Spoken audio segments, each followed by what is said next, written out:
Rocking star Yash ನಟನೆಯ toxic ಸಿನಿಮಾದ June 4ರಂದು ಬಿಡುಗಡೆ ಆಗಲಿದೆ ಎಂದು ಚಿತ್ರತಂಡ ಅಧಿಕೃತವಾಗಿ ಅನೌನ್ಸ್ ಮಾಡಿತು. ಇದರ ನಡುವೆಯೂ ಚಿತ್ರ ಬಿಡುಗಡೆ ವಿಚಾರವಾಗಿ ಒಂದಷ್ಟು ಅಂತೆ ಕಂತೆ ಮಾತುಗಳು ಹರಿದಾಡುತ್ತಿದ್ದವು. ಈ ವಿಚಾರವಾಗಿ ರಾಕಿಂಗ್ ಸ್ಟಾರ್ ಯಶ್ ಮೌನ ಮುರಿದಿದ್ದು, ಜೂನ್ 4ರಂದು ಟಾಕ್ಸಿಕ್ ಬಿಡುಗಡೆ ಆಗುವುದು ಕನ್ಫರ್ಮ್ ಅಂತ ತಿಳಿಸಿದ್ದಾರೆ. ಟಾಕ್ಸಿಕ್ ಗ್ಯಾಂಗ್ಸ್ಟರ್ ಸಿನಿಮಾ ಅಲ್ಲ ಅಂತ ರಾಕಿಂಗ್ ಸ್ಟಾರ್ ಯಶ್ ಮಾಹಿತಿ ನೀಡಿದ್ದಾರೆ. ಲಾಸ್ ವೆಗಾಸ್ನ ಪ್ರಸಿದ್ಧ ಟಿಕೆಟಿಂಗ್ ಪ್ಲಾಟ್ಫಾರ್ಮ್ನಲ್ಲಿ ಯಶ್ ಮಾತನಾಡಿದ್ದಾರೆ. ಫ್ಯಾಂಡಂಗೋನ ಯೂಟ್ಯೂಬ್ ಚಾನೆಲ್ನಲ್ಲಿ ವರದಿಗಾರ್ತಿ ನಿಕ್ಕಿ ನೋವಾಕ್ ಜೊತೆ ರಾಮಾಯಣ ಹಾಗೂ ಟಾಕ್ಸಿಕ್ ಚಿತ್ರಗಳ ಬಗ್ಗೆ ಮಾತನಾಡಿರುವ ಯಶ್, ಟಾಕ್ಸಿಕ್ ಸಿನಿಮಾವನ್ನು ಇಂಗ್ಲಿಷ್ ಭಾಷೆಯಲ್ಲೂ ಚಿತ್ರೀಕರಣ ಮಾಡಿದ್ದಾಗಿ ಹೇಳಿದ್ದಾರೆ. ಈ ಸಿನಿಮಾ ಹಲವು ಆಯಾಮಗಳನ್ನು ಹೊಂದಿದ್ದು, ಮೇಲ್ನೋಟಕ್ಕೆ ಇದು ಟಿಪಿಕಲ್ ಗ್ಯಾಂಗ್ಸ್ಟರ್ ಮೂವಿ ರೀತಿ ಕಾಣಿಸಿದರೂ ಹಲವಾರು ಮಾನವೀಯ ಅಂಶಗಳನ್ನು ಸಾರುವ ಸಿನಿಮಾವಾಗಿದೆ ಎಂದಿದ್ದಾರೆ. ಹಾರ್ಮುಜ್ ಬೆನ್ನಲ್ಲೇ ದೊಡ್ಡಣ್ಣ ಅಮೆರಿಕದ ಅಧ್ಯಕ್ಷ ಡೊನಾಲ್ಡ್ ಟ್ರಂಪ್ ಕಣ್ಣು ಮತ್ತೊಂದು ಜಲಸಂಧಿ ಮೇಲೆ ಬಿದ್ದಿದೆ. ಇದು ಇಂಡೋನೇಷ್ಯಾ ಹಾಗೂ ಮಲೇಷ್ಯಾದ ಮಧ್ಯೆ ಇರುವ ಮಲಕ್ಕಾ ಜಲಸಂಧಿ ಮೇಲೆ ಟ್ರಂಪ್ ಕೆಂಗಣ್ಣು ನೆಟ್ಟಿದೆ. ಮಲೇಷ್ಯಾ, ಸಿಂಗಾಪುರ್, ಇಂಡೋನೇಷ್ಯಾ ದೇಶಗಳು ಮಲಕ್ಕಾ ಜಲಸಂಧಿಯ ಮೇಲೆ ನಿಯಂತ್ರಣ ಸಾಧಿಸುತ್ತಿವೆ. ಇನ್ನು ಚೀನಾ ಸರಕು ಸಾಗಾಣಿಕೆಯಲ್ಲಿ ಈ ಜಲಸಂಧಿ ಪ್ರಮುಖ ಪಾತ್ರ ವಹಿಸಲಿದ್ದು, ಸದ್ಯ ಅಮೆರಿಕ ಈ ಜಲಸಂಧಿ ಮೇಲೆ ಆಧಿಪತ್ಯ ಸಾಧಿಸುವ ಪ್ಲಾನ್ಗೆ ಮುಂದಾಗುತ್ತಿದೆ. ಮಲಕ್ಕಾ ಜಲಸಂಧಿ ಮೇಲೆ ಹಿಡಿತ ಸಾಧಿಸಿ ಶತ್ರು ಇರಾನ್ನನ್ನ ಬೆಂಬಲಿಸುತ್ತಿರುವ ಚೀನಾಗೆ ರಾಜ್ಯತಾಂತ್ರಿಕವಾಗಿ ಹೊಡೆತ ಕೊಡುವ ತಂತ್ರವನ್ನ ಅಮೆರಿಕ ಅನುಸರಿಸುತ್ತಿದೆ. ಬಿಹಾರದ ದರ್ಭಂಗ ರೈಲು ನಿಲ್ದಾಣದಲ್ಲಿ ರೈಲಿಗಾಗಿ ಕಾಯುತ್ತಿದ್ದ ಪ್ರಯಾಣಿಕನೊಬ್ಬ ತನ್ನ ಸೀಟಿನ ಮೇಲೆ ಆರಾಮಾಗಿ ಮಲಗುವಾಗ ರೈಲಿನಲ್ಲಿ ಸೊಳ್ಳೆಗಳ ಕಾಟ ವಿಪರೀತವಾಗಿದ್ದರಿಂದ ಆತ ಮುನ್ನೆಚ್ಚರಿಕೆಯಾಗಿ ತನ್ನದೇ ಆದ ಸೊಳ್ಳೆ ಪರದೆಯನ್ನು ಕಟ್ಟಿಕೊಂಡಿದ್ದಾನೆ.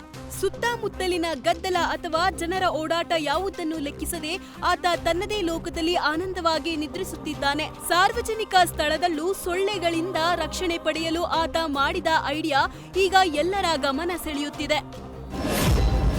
ಕ್ಷೇತ್ರ ಮರುವಿಂಗಡಣೆ ಮಸೂದೆ ಮಂಡನೆಗೆ ಡಿಎಂಕೆ ತೀವ್ರ ವಿರೋಧ ವ್ಯಕ್ತಪಡಿಸಿದೆ. ಲೋಕಸಭಾ ಕ್ಷೇತ್ರ ಮರುವಿಂಗಡಣೆಗೆ ತಮಿಳುನಾಡಿನ ಮುಖ್ಯಮಂತ್ರಿ ಎಂಕೆ ಸ್ಟಾಲಿನ್ ವಿರೋಧ ವ್ಯಕ್ತಪಡಿಸಿದ್ದು, ಕಪ್ಪು ಧ್ವಜ ಹಾರಿಸಿ ಕಪ್ಪು ಬಟ್ಟೆ ಧರಿಸಿ ಸ್ಟಾಲಿನ್ ಪ್ರತಿಭಟನೆ ಮಾಡಿದ್ದಾರೆ. ಮಸೂದೆಯ ಪ್ರತಿ ಸುಟ್ಟು ಹಾಕಿ ಸ್ಟಾಲಿನ್ ಮತಯಾಚನೆ ಮಾಡಿದ್ದಾರೆ. ಹೋಮ್ ಸ್ಟೇ ಮುಂದೆ ಸುಮಾರು 2 ನಿಮಿಷಗಳ ಕಾಲ ಕಾಡಾನೆ ಓಡಾಡಿದೆ.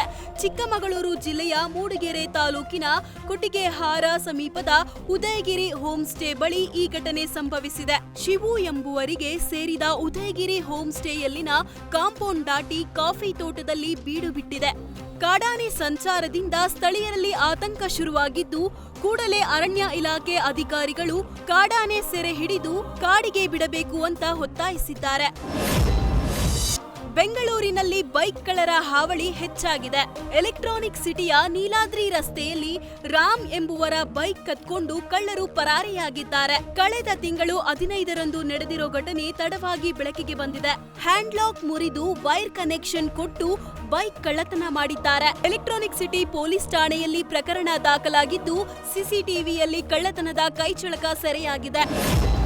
ಎಸ್ಎಸ್ಎಲ್ಸಿ ಪರೀಕ್ಷೆಯಲ್ಲಿ ಹಿಂದಿ ಅಂಕ ಬದಲು ಗ್ರೇಡ್ ಪರಿಗಣನೆ ಮಾಡ್ತೀವಿ ಎಂದು ಸರ್ಕಾರ ಹೇಳಿತು. ಆದ್ರೀಗ ಕೋರ್ಟ್ ಅಂಕಗಳನ್ನ ಪರಿಗಣಿಸುವಂತೆ ಆದೇಶಿಸಿದೆ.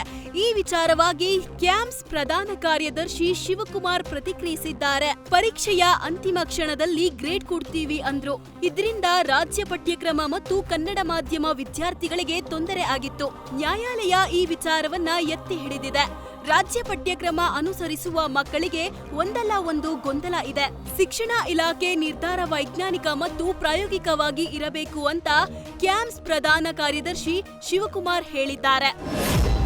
ಇಂದು ಸಚಿವ ಸಂಪುಟದಲ್ಲಿ ಬಿಡದಿ ಟೌನ್ಶಿಪ್ ಭೂಸ್ವಾಧೀನಕ್ಕೆ ಅಧಿಸೂಚನೆಗೆ ಅನುಮೋದನೆ ವಿಚಾರ ಹಿನ್ನೆಲೆಯಲ್ಲಿ ಭೂಸ್ವಾಧೀನ ವಿರೋಧಿಸಿ ರಾತ್ರಿಯಿಡೀ ಮಹಿಳೆಯರು ಒನಕೆ ಪ್ರದರ್ಶನ ಚಳುವಳಿ ಮಾಡಿದ್ರು.